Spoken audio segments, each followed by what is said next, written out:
What's going on right now is the biggest GP data grab in recent history. The government ordered NHS Digital to take copies of the medical history of every man, woman and child registered with a GP practice in England, and that when it's got it, it's going to sell that data to third parties, some of whom we don't even know. So many of the things that we have in our GP record are illnesses, physical health. But there are also things around mental health and our sexual health, the most intimate about us. All of this will be taken. Patients have a right to opt out, but they have to get a form to their GP if they are to prevent their entire medical history from being extracted. What is going to be taken is literally every single medical event that has been recorded about you through your lifetime. And each single one of those medical events will be linked to your NHS number, your full postcode, and your date of birth. Those items of information will be temporarily obscured by software, but NHS Digital freely admits it can revert those pieces of information so that it can see your NHS number, your full postcode,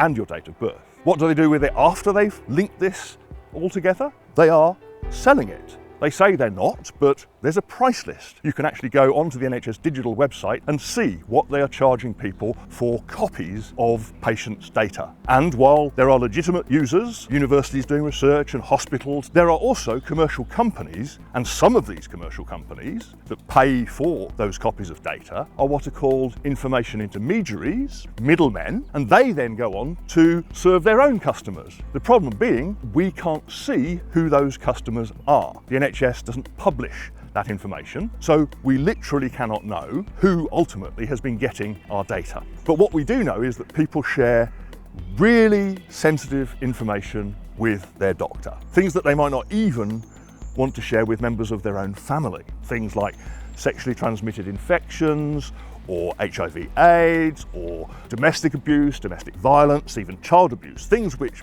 clearly people have to talk about in confidence with their doctor. They are included in this GP data grab. And once it's been copied to NHS Digital, it will never be deleted. This is an extraordinarily intrusive scheme. And the real risk here is to trust. Nurse tells me you want to have a word with me. Yeah, that's right, Doc. But alone, if you don't mind. Oh, pardon me. If a patient cannot trust that what they say to their doctor will be kept in confidence, they might not actually say something to their doctor, which could have a detrimental effect on their own health. And as we've seen in the pandemic, possibly even on the wider public health. The entire profession of medicine is based on that trusted relationship between the doctor and the patient. And if the government wants to sort of reach in and take data out of it, they are breaching trust on an unprecedented scale. Our data is so valuable, the NHS has so many people's data over such a long period of time that it's probably one of the most valuable data resources on the planet. The government has spotted that. It spotted it years ago. Go to the government's own website and see its strategy for what it wants to do with data. The one that was published in 2017, the Life Sciences Industrial Strategy. A strategy that says, in the top recommendation, we are going to create 2 to 3 new industries in the UK based around patients' data, genomic data, that's DNA data, and AI and big data. And that's the government's big plan for our economy post-Brexit. But in order to do that, they need the patient data. This strategy was written by a gentleman called Professor Sir John Bell. And if you happen to manage to find the announcement NHS Digital made on the 12th of May, you'll see one of the people giving their endorsement of the scheme is Professor Sir John Bell. This is a plan that has been going on for quite some time. That it's being executed during a pandemic at such a rush is absolutely ridiculous. The big picture is clearly economic. The government thinks it can make huge value out of all of our GP records and our medical data, and it's doing everything it can to get it. But what we know about this government is that it is actually very corrupt. It's got a crony culture, mates of ministers, VIP lanes. We've seen that writ large in things like procurement and test and trace and what have you. There's no reason to expect that that sort of crony culture will not continue when it comes to our data. Many of the players that have come into the NHS have come in from the commercial world.